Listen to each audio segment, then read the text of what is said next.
What is going on, and welcome back to another video. Today we have kind of a informational video for you, kind of just a little bit of a rant. I am gonna do a little fishing, but first I kind of want to talk about some things. So right now in the fishing industry, as you can probably tell, prices of everything are just through the moon and outrageously expensive. I did see a promotion this weekend on Facebook that a company is trying to sell you five plastics, five small, tiny panfish plastics for $7. And they claim, oh, well, it's this TPE or this super fancy plastic, which it is a super fancy plastic, but it should not cost you $7 for five plastics. I did like a margin / markup calculator thing, and I know that this company is getting a pack of plastics for under 50 cents. So if you do 50 cents and then you sell it for $5, that markup is 1,000%. 1,000%. That is just absurd. And really, it shouldn't be happening. That is outrageous. That is greedy business people that are trying to take your hard-earned money and profit off of it, which I don't think is right. And let me just kind of make this clear for you. If you buy 7 packs of plastics for $7, that's $50. And if they're only putting 5 in a pack, you're only getting 35 little tiny plastics for $50. At Big B's Baits, you can buy 240 plastics. I just had an order the other day where some guy bought 24 packs of plastics, 10 in a pack, 240, and he spent $50. So you can either buy 35 plastics or you can buy 240 plastics for the same amount of money. I'm still making pretty good money off of selling them at the prices that I am. I am pretty much doubling, if not tripling my money. And I kind of got this in my head the other day when I was listening to a podcast, and they were saying that those $300 to $400 rods that you were buying only cost the company about $30 to buy. And I kind of saw this at the previous job I worked at. I saw how much the markup was on everything, and it kind of just made me sick to my stomach. So I wanted to create some affordable plastics where I can still make money, you guys can get the most for it, and it's a win-win for everybody. So if you guys don't know about Big B's Baits, they are extremely affordable, high quality panfish plastics. I am working on expanding the lineup. Right now we have like 4 things and then 5 things. We got a hair jig, we got a tiny little micro ice bug type thing, we got a mayfly imitator, we got a minnow imitator, and we got the panty tickler. The panty tickler is a little bit more expensive than the other things because there is a lot of labor that goes into it. I have to individually string each and every strand through, and it just takes a lot of time. It takes me about 10 to 15 minutes a pack to make, so that's why they are a little more expensive. But the other ones are super cheap because I can literally shoot a mold, boom, I have 2 packs done in about 30 seconds. It doesn't take much time, and the plastic is kind of expensive, but it's not like outrageously through the moon. It is the best plastic on the market. I can get like a gallon for 50-60 bucks. Sorry about all the noise. We got some trucks, we got some people working over there. As you can see, this truck's driving by. Someone must be doing a big yard project or something, but yeah, that's enough of the rant. Don't buy all these way overpriced big company baits. They don't care. They just want your money. They don't want you to catch fish. They don't care about anything. They just care about the money. I care about selling you a great product for an affordable price, and you're gonna catch the living crap out of them. Let's go to the car. Let's grab some of these baits. Also, this bubbler Dream Freeze. Whoo! But let's go to the car. Let's grab some plastics, and I'll show you what I mean. All right. Well, I got a backpack full of Big B's baits. These are my baits. We're at first gonna grab some white, and we got some of the dud panty ticklers. I might grab them. Some of those are ripped and such. And then maybe a chartreuse. Let's grab the rod. Let's strap up the GoPro and let's get to fishing. All right, well, we're gonna start off with a little Bugsley in white. Seems like a pretty good little start there. Just tied up a fresh drop shot. Take a couple steps into the water here. Whew, that feels good. Let's see if we can get one to go now. Hopefully we don't have to do too much searching for them. What do they want? How do they want it? We'll give this just a little bit. If nothing, we might change spots, go somewhere else. Here we go. Hooked up. That took forever. That's a beautiful gill right there. Look at that thing. On the white Bugsley.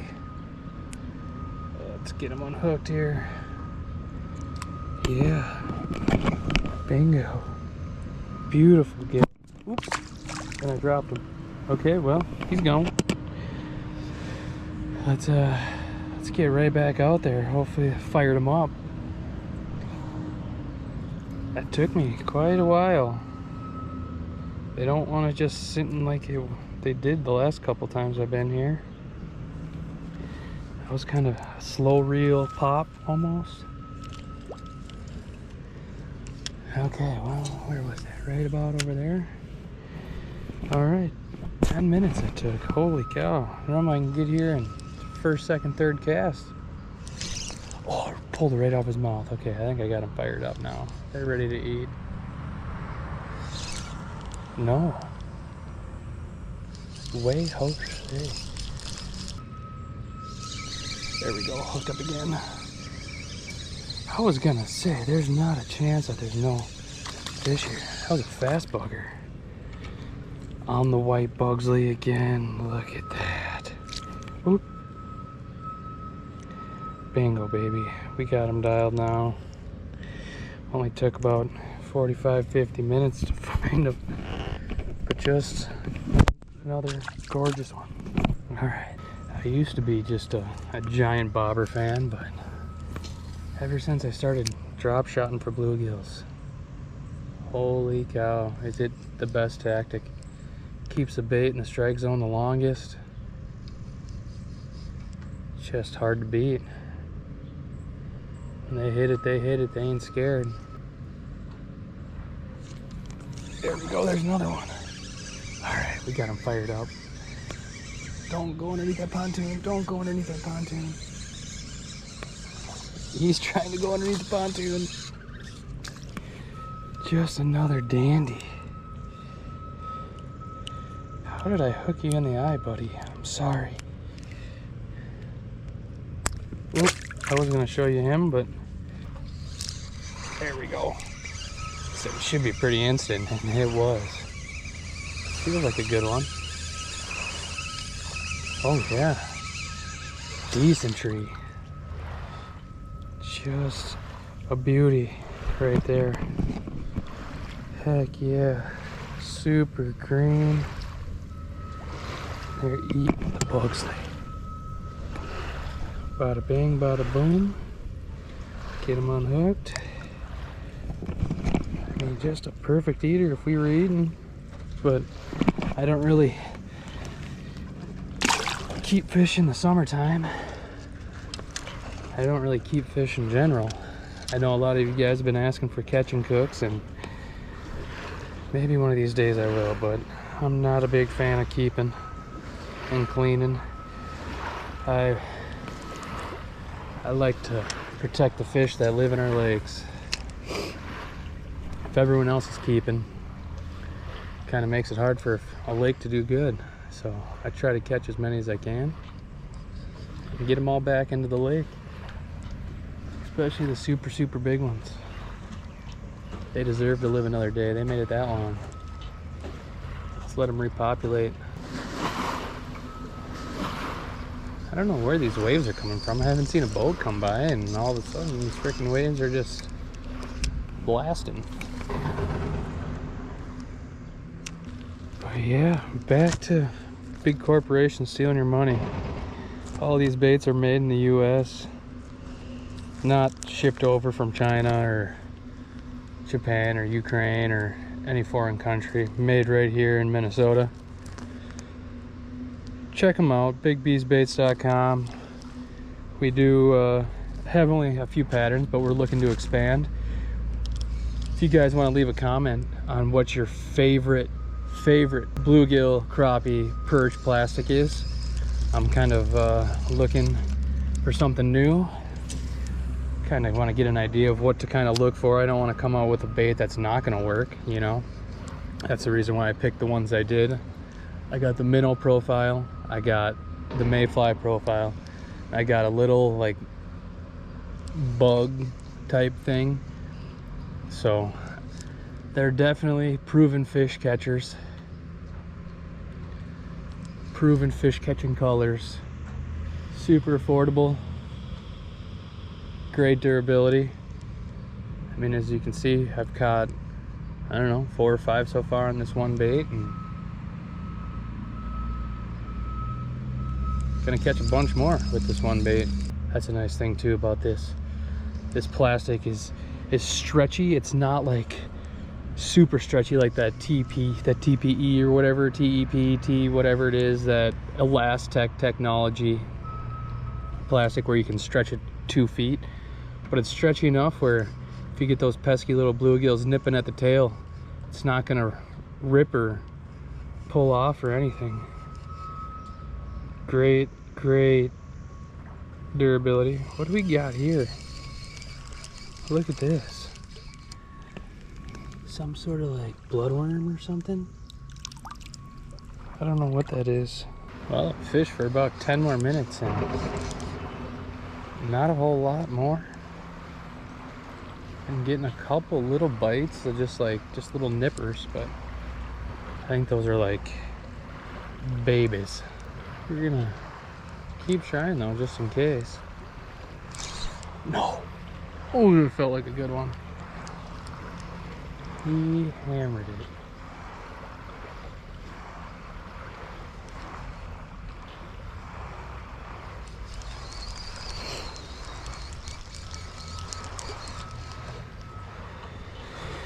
Like I was saying,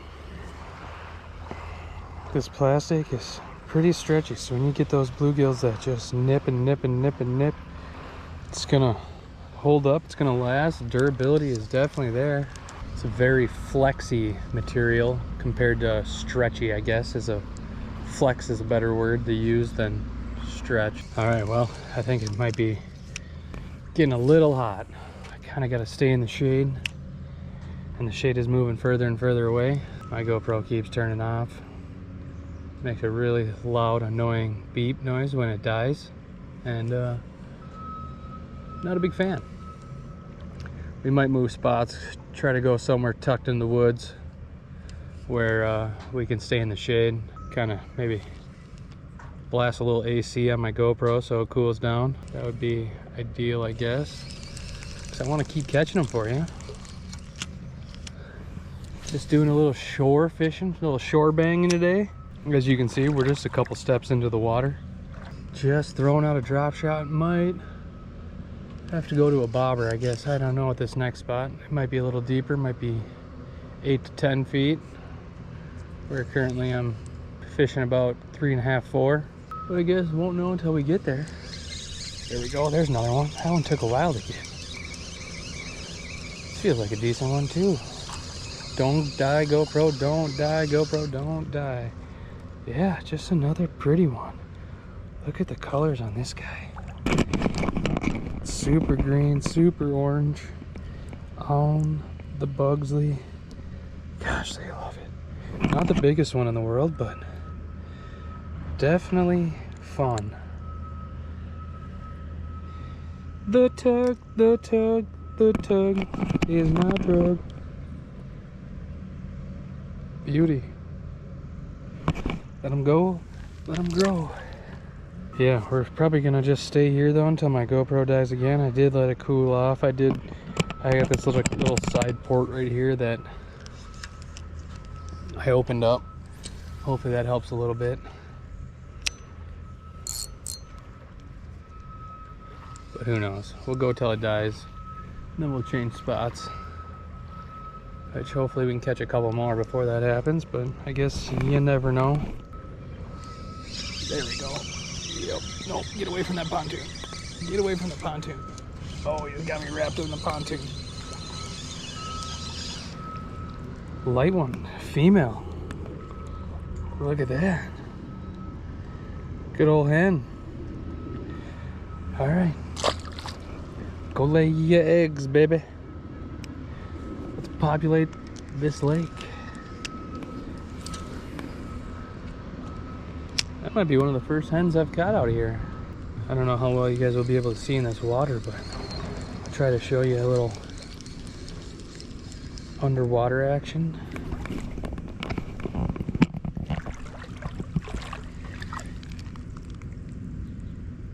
Let's get it out in the sun there. You can see this thing just dances around. It's definitely been the trick. You don't have to move your rod much for this thing to do some work, or if you got it under a bobber, just the waves moving up and down, it's enough to get this thing just going.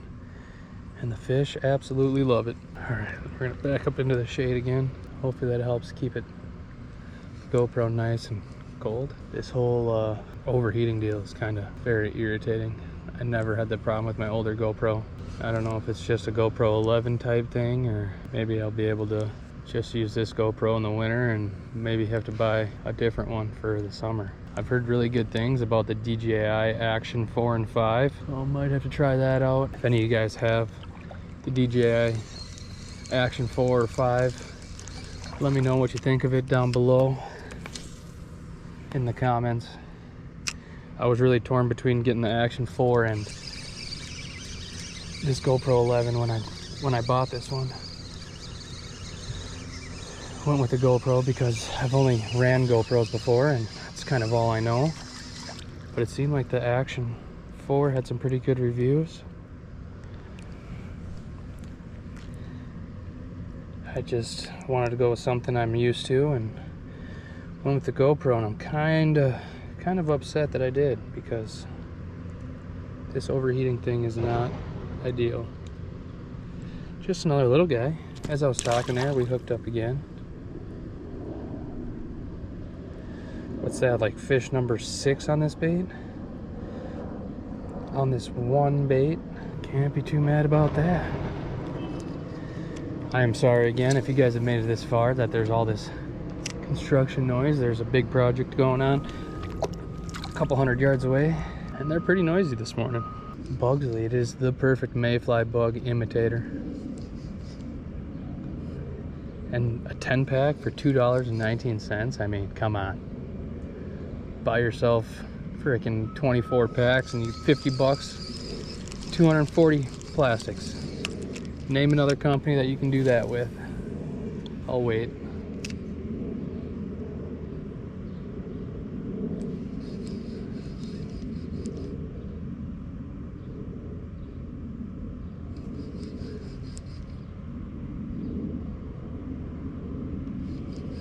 I'm still waiting.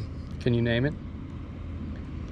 Can you name a company where you get 250 pieces of Panfish Delight for $50?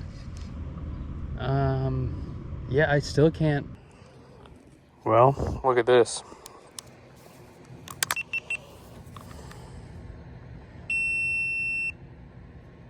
Not enough power, I guess. And that's that annoying noise. It makes the same noise when it overheats. I've been trying to figure out why I don't have enough power. As you can see, I got a cord that runs around my back to a decent power pack here. Like, I could charge my phone 10 times with this thing. And for some reason, either A, I plug it in, turn it on, and it says not enough power, or your GoPro turned off because of the heat. Oh man, look at that. Can't even make it a second. I think that wraps it up at this spot. I think we're gonna go to one more spot. But yeah, spot number 2.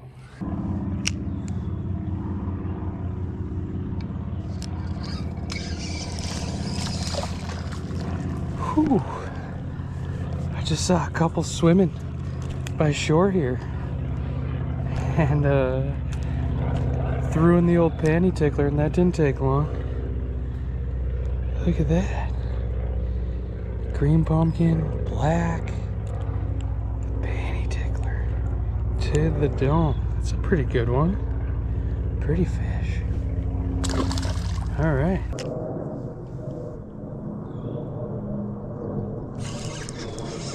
There's another one. That's a pretty decent one there. Hey, no, stop. Slimy guys. Look at that. Beautiful gill.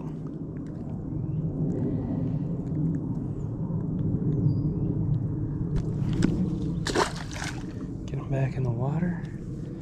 There's a few more swimming around in these weeds right here. All I'm really doing is just pitching in. I can see him swimming. I'm just pitching it just past him.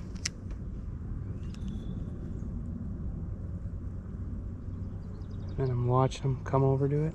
There's a whole bunch of them right here too. Watch this, ready? 3, 2, 1. No. Oh, that one came from a mile away and just hammered it. Look at that. Come on, buddy. Knock it off. Hey, stop. Another dandy right there. Big old gill. There we go, there's another one.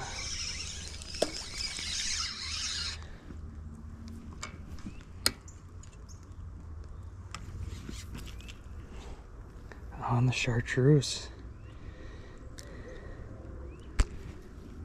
Oh, sorry. Sorry, buddy. There we go. That's a good one. That's a really good one. Look at this pie plate. Oh yeah. Just an absolute monster. Boom, baby. Heck yeah. Oh, he'll make it back. There we go. I got him. Oh, that took some coaxing. This is a good one. Look at this monster. Just an absolute tank. Holy cow. Let me try to get a good hold on him. Yeah, just an absolute behemoth. Let's let him go. Let him protect all the babies. All right. Well, that looked like the biggest one in this little area, so I think I'm gonna keep moving down, let these ones set back up. All right, well, I think we're gonna catch one more, get out of here. Once again, I hope you guys all had a great 4th of July. Absolute perfect weekend to spend out on the water with friends and family. And yeah, let's boycott big companies. And let's demand that we get fair and equal prices for all of us. I mean, it's one thing for them to sell stuff for $1 billion, but I mean, like I said, I'm still doubling, if not tripling my money, so no hurt to me. Passing the savings on to you guys. But thank you guys so much for watching. Leave a comment on if you guys agree with me or if you don't agree with me. And if you want to stop having to pay $50 for freaking 35 baits, just stop buying them. Buy baits that are cheaper. Well, thank you guys so much for watching. And if you guys agree with me and think that these big companies with greedy owners are just taking all your money, let's just do something about it and stop buying highly overpriced baits. I mean, I'm still making 2-3 times my money on each pack of plastics I sell. And so yeah, passing the savings to you guys. And the quality of these baits are super high. You can't really tell by a picture. You got to get them in your hands. You got to try them. So go down, check out bigbsbaits.com. Super affordable. And yeah, $2 compared to $5, $6, $7, hard to beat. Thank you guys so much. Leave a comment, like I said before, on your favorite panfish plastic. And yeah, until next video, thanks so much for watching. Peace. I live inside my own world of make-believe. Kids screaming in the cradles, profanities. I see the world through ice covered in ink and bleach. Cross